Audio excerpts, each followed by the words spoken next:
Mga mare at pare, welcome sa Wokaholic YouTube channel!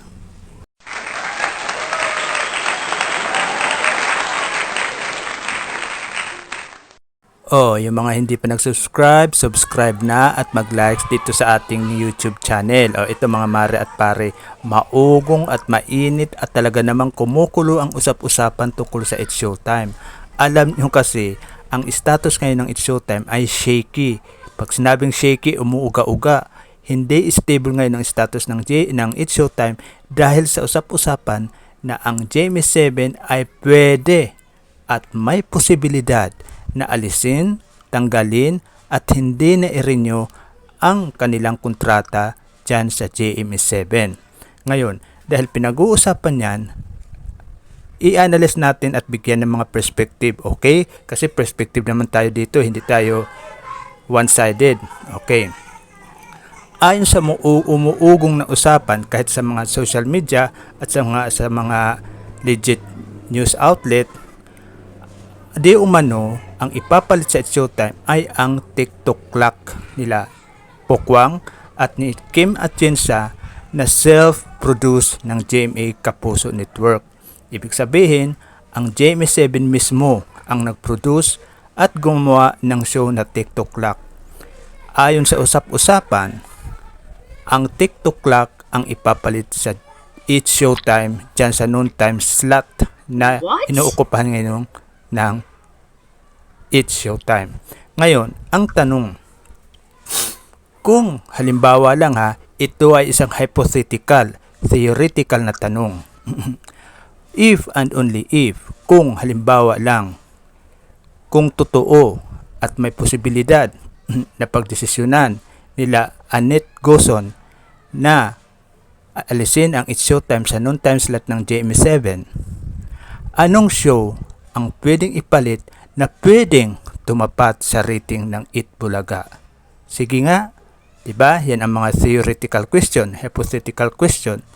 Pangalawang hypothetical question, anong programa na GMA7 na may tuturing na variety show na pwedeng ipalit sa It's Showtime, na pwedeng tumapat sa rating ng Eat Bulaga?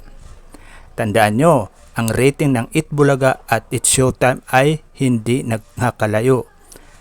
Ano ang show na pwedeng pumalit sa It's Showtime na pwedeng ipantapat sa rating ng Eat Bulaga? Meron ba? Bukod sa TikTok clock, meron. Pwede ang Family Feud ilagay sa noon time show. Pwede yon. Pero tandaan nyo na ang aalisin na time slot dyan sa Family Feud ay ano naman ang ilalagay nila na pwedeng ipampalit dyan sa Family Feud? Meron ba? Kung halimbawa meron, andyan na yung Family Feud.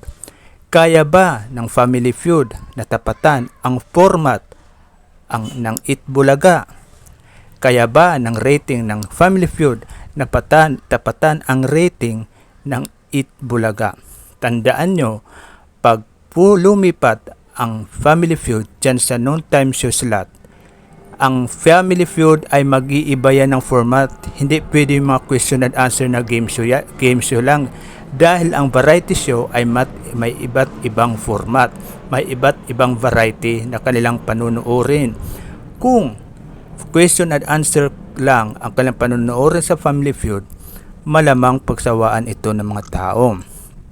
Kung halimbawa man Family Feud ang ipalit dahil mataas ang Family Feud, nasa top 3 ng Nielsen TV rating, pag iniba ang format, pag iniba ang style ng game show o ng game show ng Family Feud, malamang ma-awkward ang mga manunod nito. Hindi sila sanay sa Family Feud na iba ang kanilang format sa kanilang game show na kanilang kinasanayan sa Family Feud. Okay. Pangalawang theoretical, hypothetical question yan.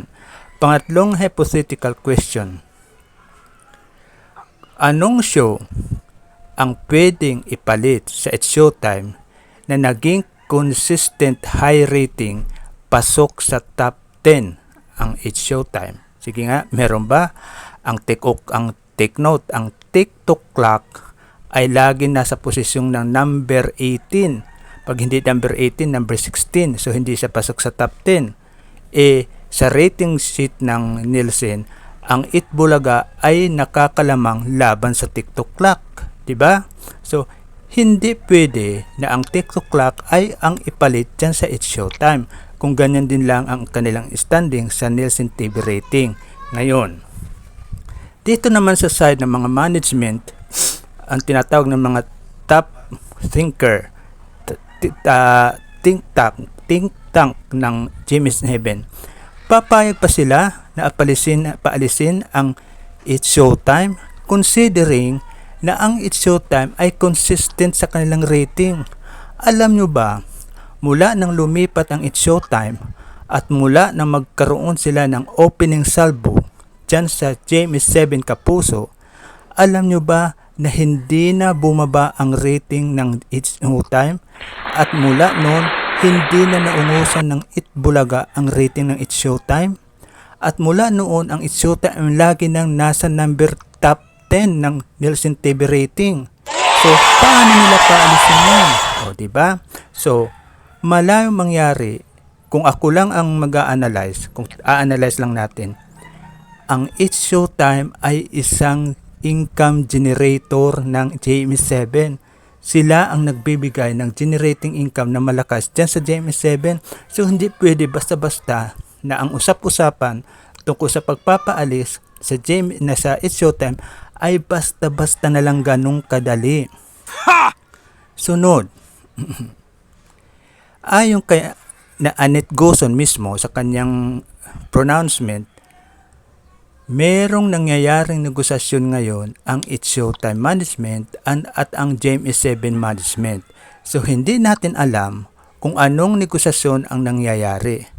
Pwedeng dalawa lang ang mangyari sa kanilang negosasyon. Una, ituloy ang kanilang pagpapaalis at ituloy ang ituloy ang pagkansela nila ng kontrata ng It's Showtime dyan sa JMS7. Pangalawang pwedeng mangyari sa kanilang negosasyon ay i-maintain, ituloy at magkaroon ng renewal ang It's Showtime dyan sa JMS Pusok Network.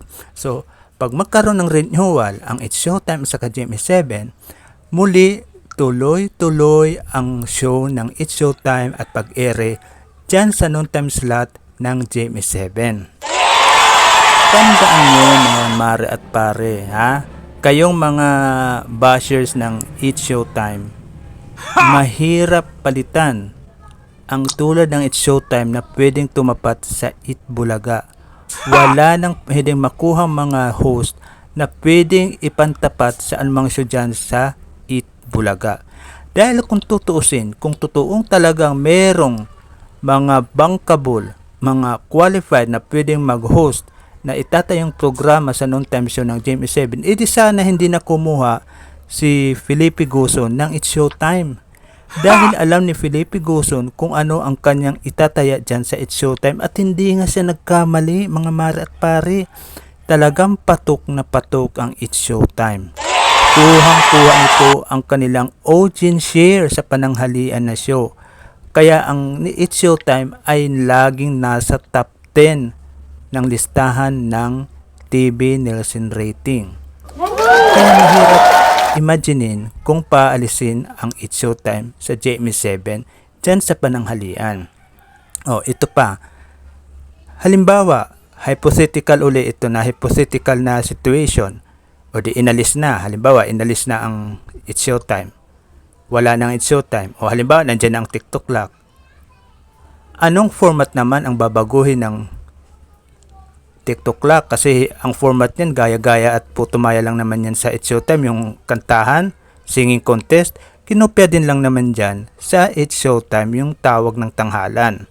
Ngayon, kaya ba ng nila Kim Atienza at Pokwang ang karisma ng TVJ pag sila ay magkaroon ng tapatan? Diba? Hindi pwede kasi dyan ang maingay na host kasi si Pokwang maingay.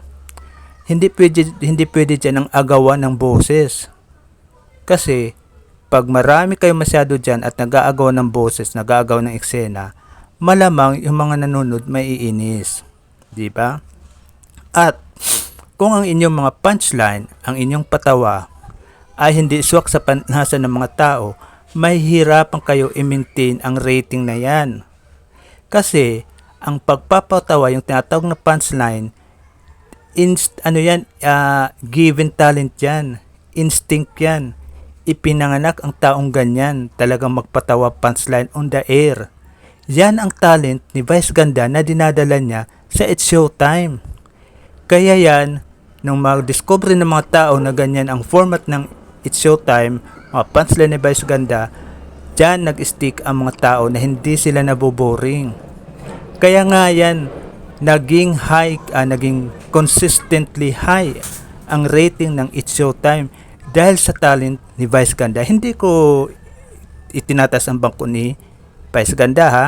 Nakikita ko lang kung anong nakikita ng aking mga mata, naririnig ng aking mga tenga, at nababasa ng aking isip. Yun lang yun. Kaya mahirap kung aalisin at maaalis ang It's Showtime dyan sa GMA7. Sa aking palagay mga maripare, maganda yung may ganun mga usap-usapan. Bakit? Kasi nagiging advantage point ng GMA7 para lalong pag-usapan ang kanilang network at ang It's Showtime.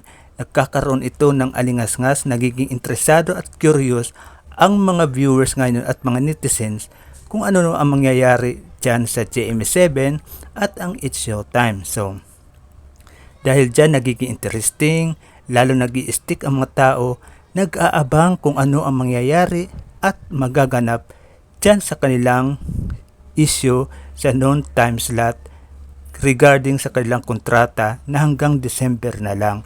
Yes, maripare, totoo na hanggang December na lang ang It's Showtime.